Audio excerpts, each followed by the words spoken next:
Welcome to all subject solution 1 YouTube channel. तो आज मैं बहुत ही इम्पोर्टेंट क्वेश्चंस पढ़ने जा रहे हैं जो कि हमारे बोर्ड एग्ज़ाम में पिछले 10 साल में ये लगभग पूछा ही जाने वाला, या सब्जेक्टिव में या ऑब्जेक्टिव में ये एक दो क्वेश्चन इसमें से आता है। तो ये क्या है कि कोयला क्या है, कोयला क्या है। इसमें पहले देख लीजिए, हम टेलीग्राम पे एस पांडे से हैं। यहाँ टेलीग्राम प्ले स्टोर से डाउनलोड कीजिए और सर्च मारिए एस पांडे, तो हम आपका वहाँ पे कोई भी क्वेश्चन का सॉल्यूशन तुरंत मिलेगा। और YouTube channel all subject solution please subscribe. कोयला क्या है, उत्पन्न, उसका पहले जानेंगे। ये उत्पन्न हुआ है कैसे। ऐसा माना गया है कि लाखों वर्ष पहले यहाँ बहुत विनाशकारी भूकंप आया था, जिससे पेड़ पौधे और जीव जंतु एवं अन्य सभी पदार्थ पृथ्वी की सतह की गहराई में दब गए। वहाँ उच्च ताप एवं दाब होने के कारण इन सभी पदार्थों का रूपांतर कोयला एवं अन्य पदार्थ में हो गया। कोयला पेट्रोलियम या कोई अन्य पदार्थ में हो गया, कोयला हो गया, इससे ही हमें कोयला उत्पन्न हुआ था।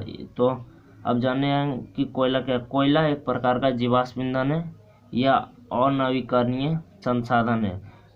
उसके बाद कोयले का वर्गीकरण। अब हम जानेंगे कि कोयले का वर्गीकरण का आधार क्या है, कितने आधार पर कोयले का वर्गीकरण किया गया। कोयले का वर्गीकरण 2 आधार पर किया गया। स्थल यानी पूरे भारत में स्थल के वर्गीकरण के आधार पर गोंडवाना समूह, टर्शियरी समूह। गोंडवाना समूह था और टर्शियरी समूह। गोंडवाना समूह में कौन कौन से क्षेत्र आते हैं ये हम आगे बताएंगे, और टर्शियरी समूह के अंतर्गत कौन कौन से क्षेत्र आते हैं ये हम आगे बताएंगे। अभी जानने जा रहे हैं दूसरा आधार। कार्बन की मात्रा के आधार पर 4 भाग में बांटा गया है। कार्बन की मात्रा के आधार पर 4 भाग में, एंथ्रासाइट, बिटुमिनस, लिग्नाइट, पिट। एंथ्रासाइट, बिटुमिनस, लिग्नाइट, पिट।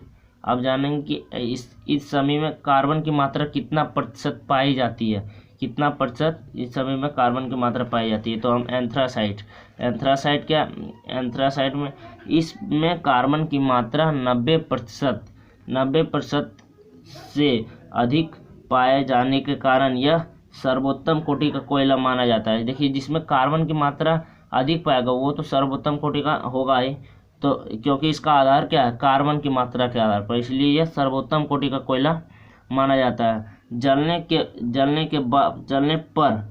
जलने पर यह धुआं नहीं देता है और अत्यधिक ऊष्मा भी देता है। बिल्कुल यह गैस की तरह, एलपीजी गैस की तरह धुआं भी नहीं देता है, अत्यधिक ऊष्मा भी देता है, जिससे कि इसका उपयोग धातु को गलाने में किया जाता है। जैसे अत्यधिक ऊष्मा देगा तो धातु भी गला सकता है, इसे कोकिंग कोयला भी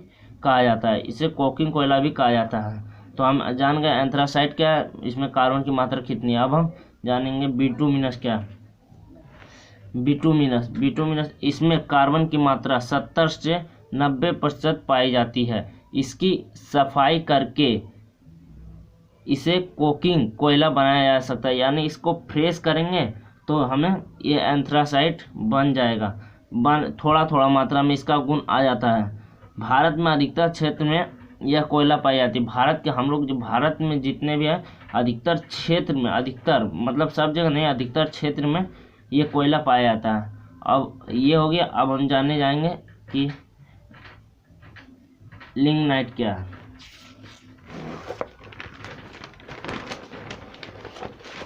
लिग्नाइट क्या है, देखिए, लिग्नाइट इसमें कार्बन की मात्रा 30 से 70% पाई जाती है। इसमें कार्बन की मात्रा 30 से 70% पाई जाती है, इसलिए यह निम्न कोटि का कोयला माना जाता है, क्योंकि डिफिनेट है, इसमें कार्बन की मात्रा ही इसका आधार है, इसलिए यह निम्न कोटि का कोयला है। इससे अधिक धुआं और कम ऊष्मा प्राप्त होती है। इसे भूरा कोयला भी कहा जाता है, क्योंकि इसमें कार्बन कम मात्रा में पाया जाता है, इसलिए अधिक धुआं होता है और कम ऊष्मा मिलता है। तो ये लिग्नाइट हुआ। और अब पिट कोयला जानेंगे। पिट, इसमें कार्बन की मात्रा 30% से कम पाया जाता है, या पूर्व के दलदली भागों में पाया जाता है। पूर्व यानी पहले के दलदली भागों में यह पाया जाता था, लेकिन अब किसी और माध्यम से प्राप्ति से किया जाता है। और हमने बताया था कि हम कुछ आगे हम सभी क्षेत्र के बारे में जाने। तो गोंडवाना समूह के अंतर्गत निम्नलिखित क्षेत्र आते हैं: झारखंड, छत्तीसगढ़, उड़ीसा, महाराष्ट्र, मध्य प्रदेश, पश्चिम बंगाल। ये इतने गोंडवाना समूह के अंतर्गत आते हैं। टर्शियरी का समूह के अंतर्गत असम, अरुणाचल प्रदेश, मेघालय और नागालैंड। तो इन सभी क्षेत्रों के बारे में हम विस्तृत तरीके से नेक्स्ट वीडियो में बताएंगे। और अभी के लिए इतना ही। उसके बाद हमारा जो टेलीग्राम पे है एस पांडे, उस पर ज्वाइन कीजिए। वहाँ कोई भी क्वेश्चन पूछिए, हम बता देंगे।